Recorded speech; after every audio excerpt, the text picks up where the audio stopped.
चलो आज तुमको अपनी लिखी एक कहानी सुनाती हूँ। ये कहानी कुछ साल पहले आकाशवाणी से ऑन एयर जा चुकी है। आपने नहीं सुनी होगी, इसलिए आपके साथ शेयर करना चाहती हूँ। तो शुरू करें कहानी। चंचल अपने मम्मी पापा की प्यारी सी न्यारी सी इकलौती बेटी थी। उसके पापा बैंक में नौकरी करते थे। उनका घर दिन भर चंचल की किलकारियों से गूंजता रहता था।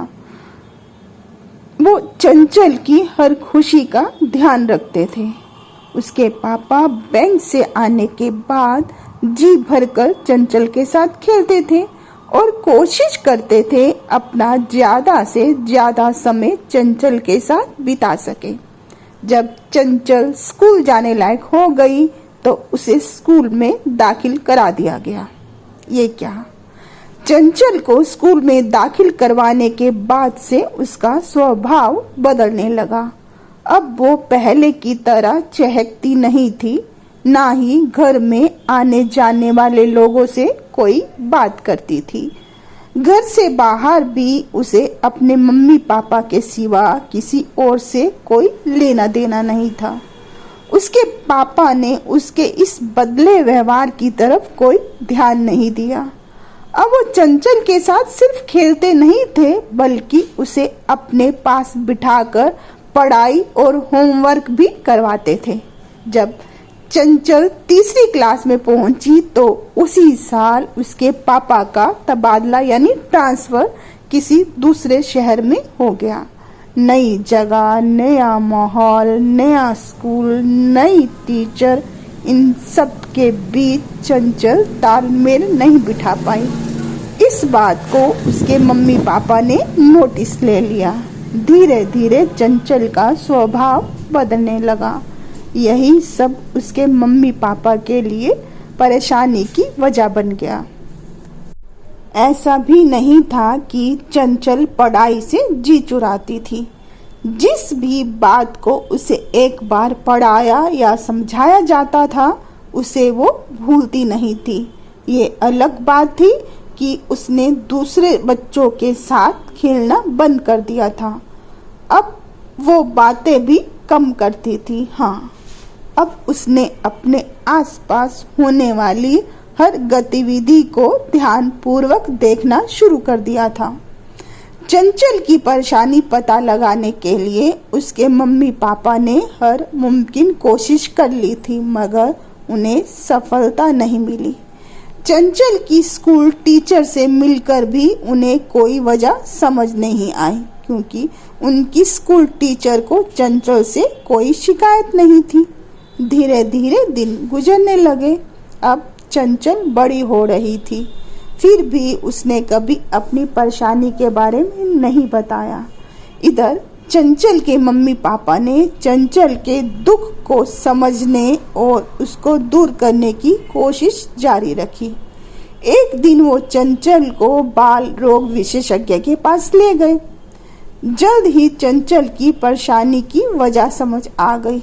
दरअसल वो बात करते करते कुछ शब्दों पर अटक कर रह जाती थी। उसके चुप रहने पर उसके दोस्त उसको बुद्धू कहकर चिढ़ाते थे और बात करने पर उसके हकलाने पर ताना दिया करते थे। इस बात को उसने अपने घर में कभी किसी को नहीं बताया। चंचल के पापा ने जल्दी ही दिल्ली शहर के स्पीच थेरेपिस्ट से मिलने का अपॉइंटमेंट ले लिया, यानी समय ले लिया। साथ ही अपने ऑफिस से छुट्टियां लेकर चंचल के साथ जाने का पूरा शेड्यूल तय कर लिया। दिल्ली शहर उनके घर से कुछ ही किलोमीटर की दूरी पर था, सो उन्होंने दिल्ली तक का सफर कार से तय करने का निर्णय लिया। परंतु किस्मत को कुछ और ही मंजूर था। रास्ते में उनकी कार दुर्घटनाग्रस्त हो गई। इस हादसे में चंचल तो बच गई, लेकिन उसके मम्मी पापा इस दुनिया में नहीं रहे। इस हादसे के बाद चंचल अपने दादा दादी के पास रहने लगी। धीरे धीरे चंचल गुमसुम होती गई।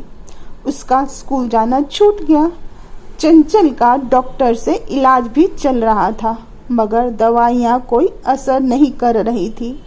डॉक्टर का कहना था चंचल अपनी माँ को खोने का सदमा झेल नहीं पाई और शायद दुर्घटना वाली बात उसे रह रह कर परेशान करती होंगी।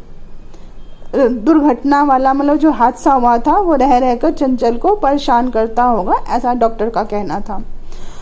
आप निश्चिंत रहें, एक दिन चंचल अवश्य ठीक हो जाएगी।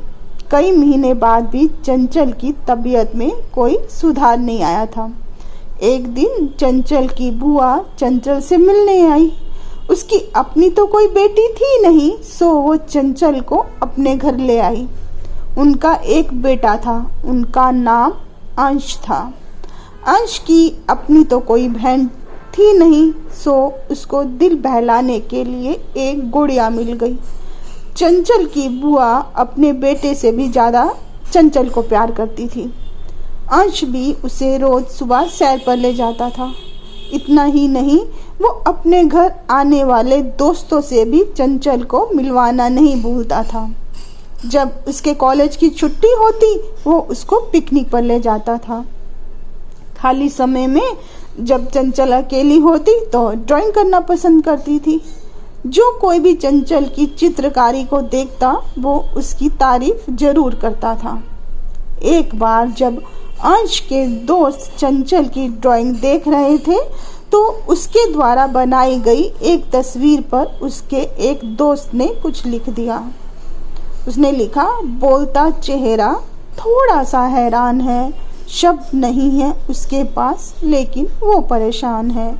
सुना है उसने प्यार है जीवन का आधार, लेकिन प्यार इस जहान में कहाँ है। अब तो मासूम बच्चे भी रहते हैं अकेले, वक्त बच्चों के लिए माँ बाप के पास कहाँ है। जब चंचल ने कहा आपने इस पर लिख क्यों दिया, तब अंश ने चंचल को समझाया, तुम्हारे द्वारा बनाई गई बेजुबान तस्वीर यही बोलती महसूस होती है। तब चंचल मुस्कुराए बिना नहीं रह सकी। अब चंचल दिनों दिन सामान्य होने लगी थी। उसको फिर से स्कूल में दाखिल करवा दिया गया था। उसकी बुआ ने उसे कह दिया था, जिस काम में तुम्हारा दिल लगे उसे ही करना, हमारी तरफ से पढ़ने की जबरदस्ती नहीं है। हाँ, इतनी पढ़ाई अवश्य कर लेना कि कोई तुम्हें धोखा ना दे सके और तुम अपनी मंजिल तक पहुंच सको। एक दिन चंचल की क्लास के सभी बच्चों को पिकनिक पर ले जाने का कार्यक्रम बनाया गया। उनकी प्रिंसिपल मैडम भी अपने दोनों बच्चों को स्कूल के साथ पिकनिक पर ले जा रही थी। जहां बच्चे बस से जा रहे थे वहीं दूसरी तरफ प्रिंसिपल मैडम और उनके बच्चे कार से जा रहे थे। दिन भर सभी बच्चों ने जमकर मस्ती की। वापसी पर प्रिंसिपल मैडम की कार सड़क पर अंधेरा होने की वजह से छोटे से गड्ढे में फंस गई। बस के ड्राइवर और कार के ड्राइवर दोनों ने मिलकर अपनी तरफ से हर मुमकिन कोशिश कर ली, मगर कार गड्ढे से बाहर नहीं निकल पाई। जब भी कार को गड्ढे से बाहर निकालने की कोशिश की जाती, कार का टायर तो घिसता जाता, मगर कार टस से मस नहीं हो पा रही थी। बस में बैठे बैठे बच्चे बहुत देर से ये सब नज़ारा देख रहे थे। अचानक चंचल बस से नीचे उतरकर अपनी प्रिंसिपल मैडम के पास आई और धीरे से उनके कान में कुछ कहकर वापस अपनी बस में आकर बैठ गई। फिर प्रिंसिपल मैडम ने अपने ड्राइवर को कार में से जैक निकालने को कहा। फिर जैक को उस पहिए के नीचे लगाया गया जो गड्ढे में धंस गया था। उसके बाद दोनों ड्राइवरों ने मिलकर कार को हल्का सा ऊंचा उठाया और हल्का सा धक्का देकर पीछे की तरफ धकेल दिया। अब कार गड्ढे से बाहर निकल आई थी। ये देखकर सभी बच्चे खुशी के मारे हो हल्ला मचाने लगे। उसके बाद प्रिंसिपल मैडम ने सभी टीचर्स और बच्चों को बताया कि चंचल की बुद्धिमत्ता की वजह से ही कार गड्ढे से बाहर निकल पाई है। ये जानने के बाद सभी बच्चे चतुर चंचल से दोस्ती कर हाथ मिलाने लगे। अब कहानी आपको कैसी लगी कमेंट करके बताएं। दुआओं में अपनी मुझको भूल ना जाए। हाँ, एक बात और, मैंने कहा था उसको बुद्धू कहकर चिढ़ाते थे। आप बुद्धू का मतलब क्या समझते हो? बुद्धू यानी BUDDHU? नहीं, चलो डिफाइन करें। B for brilliant, D for decent, हाँ, H फॉर हारमोनियस या होनेस्टी, जो भी समझना चाहो, U फॉर अल्टीमेट। आप कैसे डिफाइन करोगे? कमेंट करके बताएं। दुआओं में अपनी मुझको भूल ना जाएं। Thanks for listening.